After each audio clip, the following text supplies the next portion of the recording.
हे छठ माता, आज आपकी इस वीडियो को जो भी लाइक करें उस व्यक्ति की हर मनोकामना को पूर्ण कर देना। जय छठी मैया। दोस्तों, आज इस वीडियो में हम आपको बताएंगे छठ की पूजा इन दो कामों के बिना अधूरी मानी जाती है और छठ का व्रत रखते समय भूलकर भी यह तीन गलतियां नहीं करें।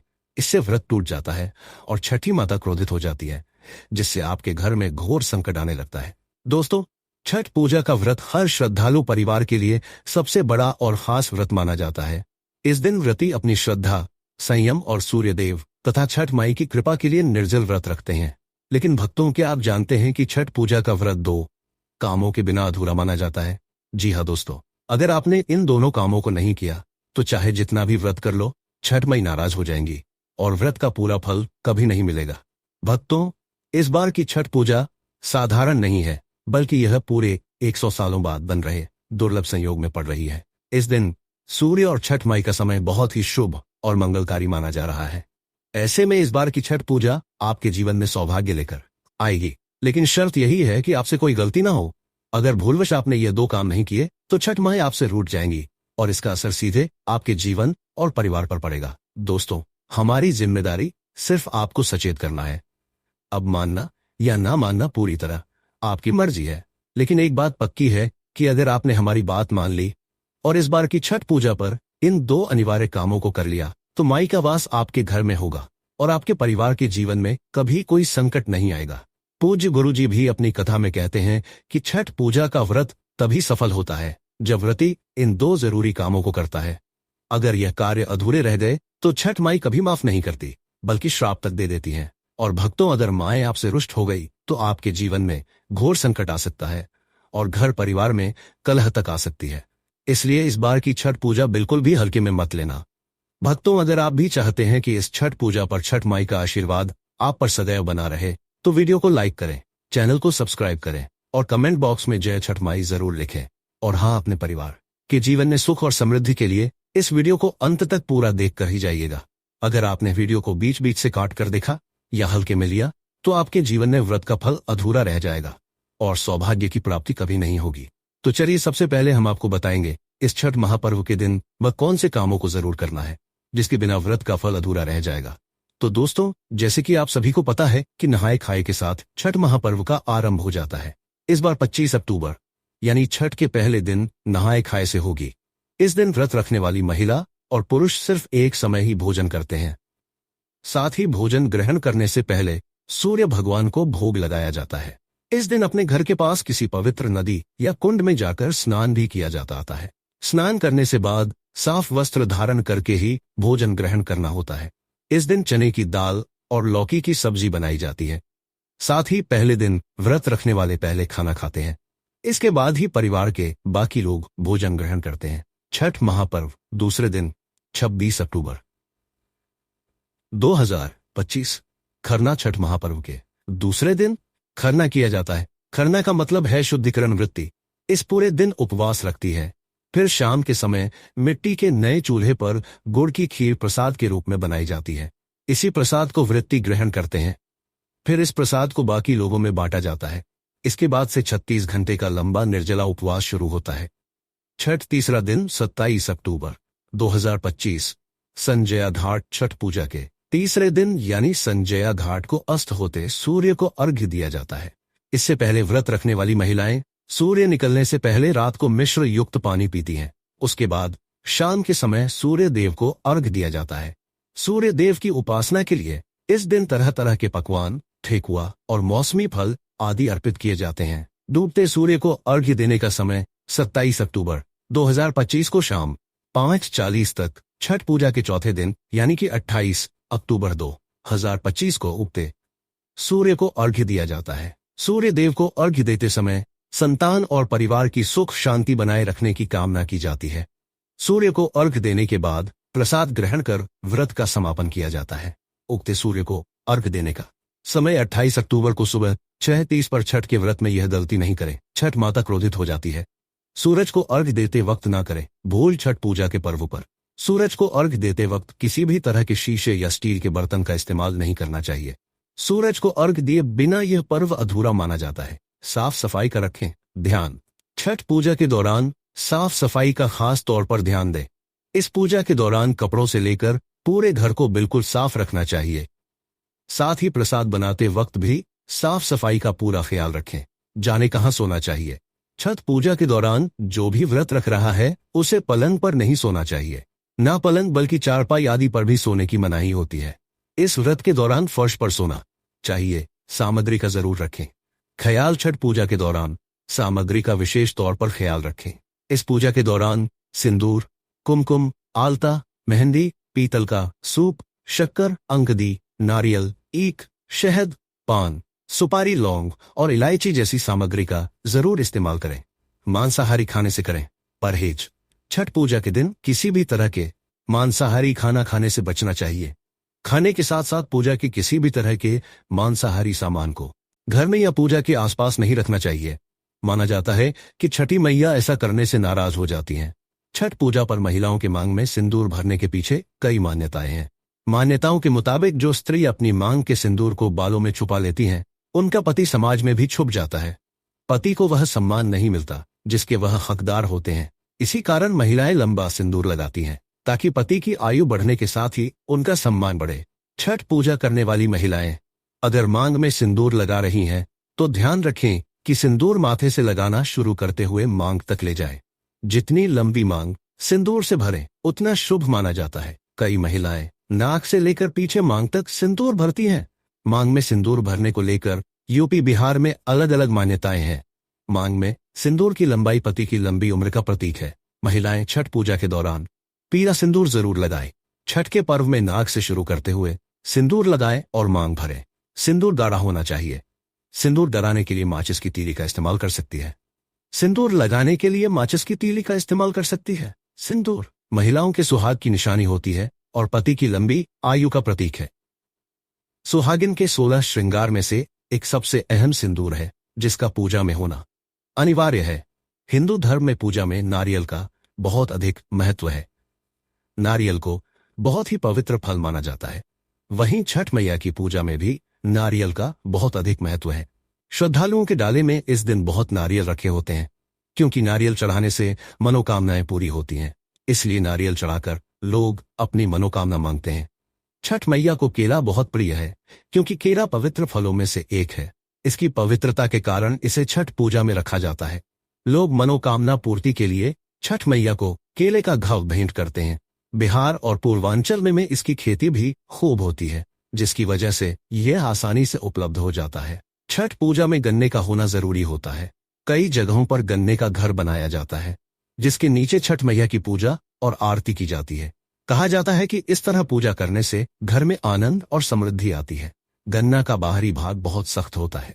पशु पक्षी भी इसे झूठा नहीं कर पाते। यह पूरी तरह पवित्र होता है, इसलिए यह छठ मैया को बहुत प्रिय होता है। डाब नींबू को छठ पूजा में बहुत अधिक महत्व माना जाता है।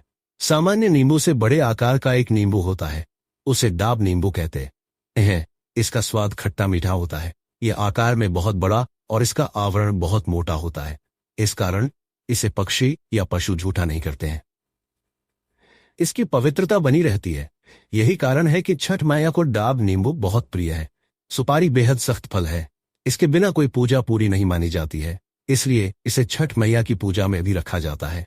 बेहद सख्त और आवरण में रहने की वजह से इसे भी पशु पक्षी झूठा नहीं कर पाते। यह पवित्र फल में गिना जाता है, इसलिए यह छठ मैया को प्रिय है। जल में फलने वाला फल है। जल में फलने वाला फल है जल श्रृंगारा।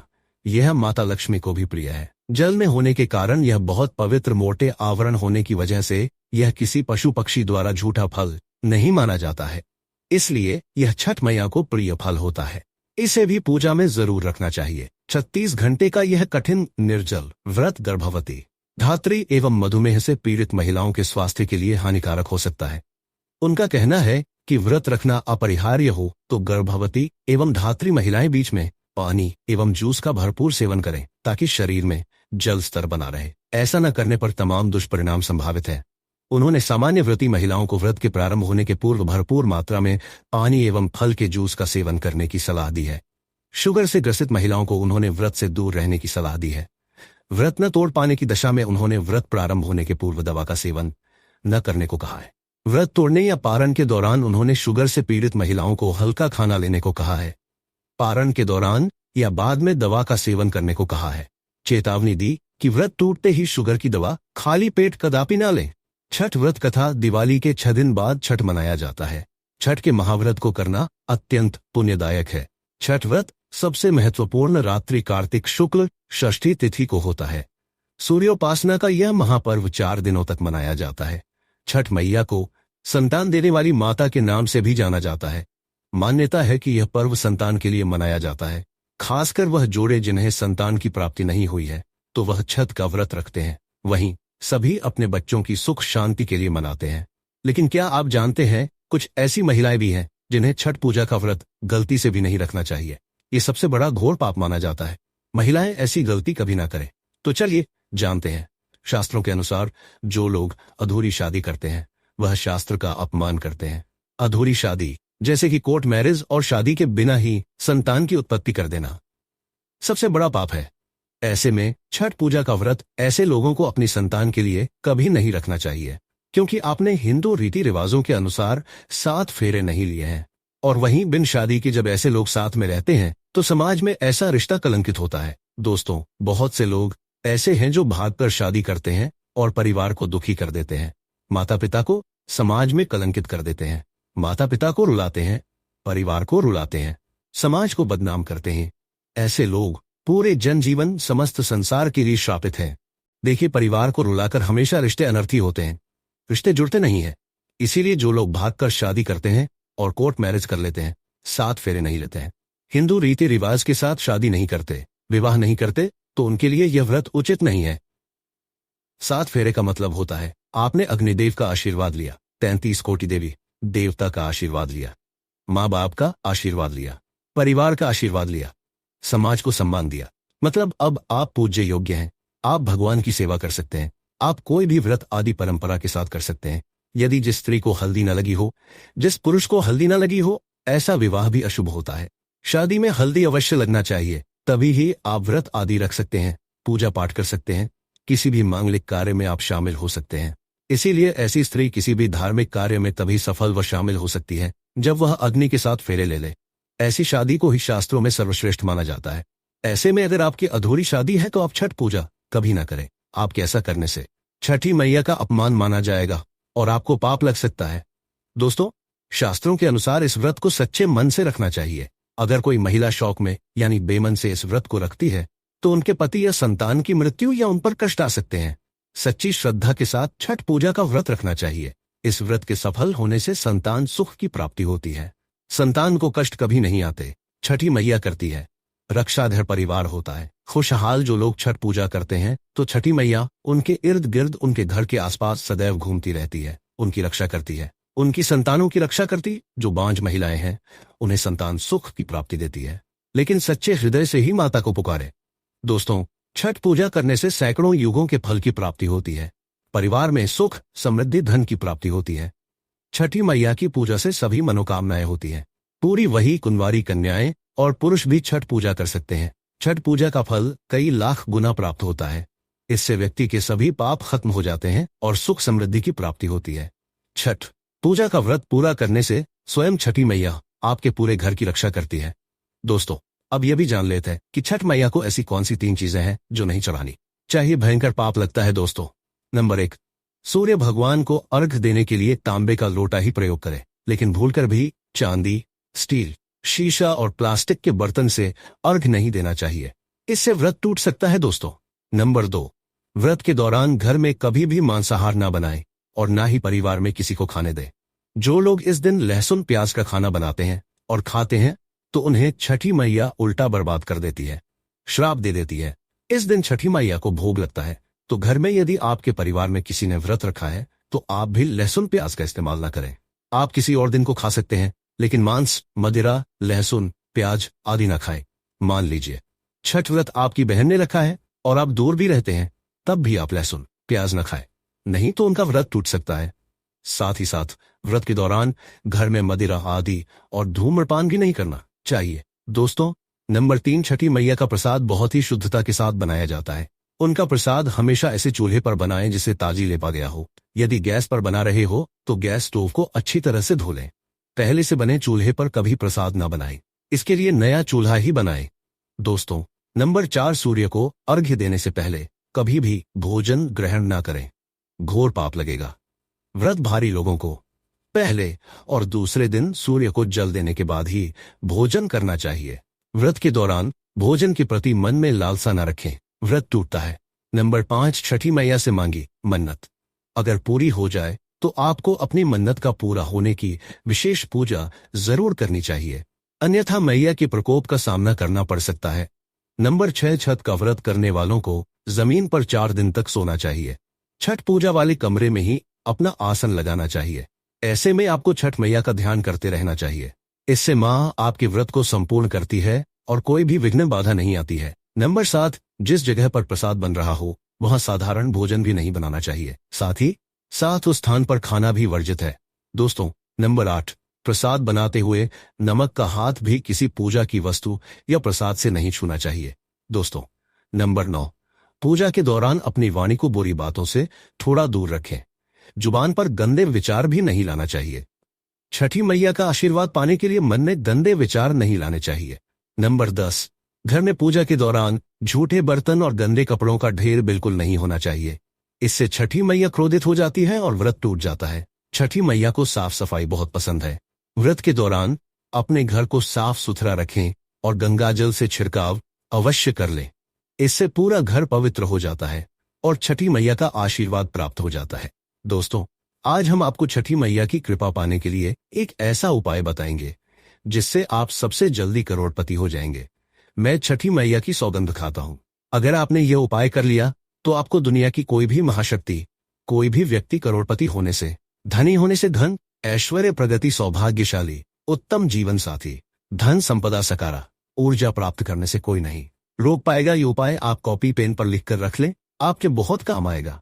हम उपाय बताने वाले हैं, उपाय को ध्यान से सुनना, आपकी कायाकल्प हो जाएगी। लेकिन वीडियो में आगे बढ़ने से पहले आपसे निवेदन था, वीडियो जरूर लाइक कर दीजिए। यह उपाय छठ पूजा वाले दिन ही करना है। आइए जानते हैं उपाय। यह उपाय आपको प्राचीन जानकारी चैनल पर ही मिलेगा। यदि कोई और यह उपाय बताएं तो समझो वह फ्रॉड है। देखिए, एक नमक का पैकेट ले लें, पिसा हुआ ढेली वाला ले सकते हैं, और एक पानी की बोतल और 51 रुपए की दक्षिणा तथा 100 ग्राम की सरसों के तेल की बोतल और 50 ग्राम सूखी लाल मिर्चें, 500 ग्राम चावल और 500 ग्राम उड़द की काली दाल और T5 के बताशे। यह सभी 8 सामग्री एकत्रित कर लें, किसी कपड़े में बांध लें या थैली में ले लें। सभी सामग्री को मिक्स मत करना, अलग अलग पैकेट में एक ही थैली में डाल लें। अब अपने शिशु के ऊपर से, संतान के ऊपर से 7 बार उतारा करें। अब यह सामग्री किसी गरीब व्यक्ति को दान में दे देना। मैं छठी मैया की सौगंध खाता हूँ, मैं प्राचीन जानकारी छठी मैया की सौगंध खाता हूँ। यदि आपका बच्चा, आपका शिशु स्वस्थ ना हो जाए, आप धनी ना हो जाए तो मुझे बताना, आप हमारे चैनल को अनसब्सक्राइब कर देना, आपका भाग्य बदल जाएगा। यदि आप व्यापारी हैं तो आपका व्यापार 100 गुना बढ़कर चलेगा। यदि आप स्टूडेंट हैं तो आपका मन पढ़ाई में खूब लगेगा, सरकारी जॉब लगेंगी।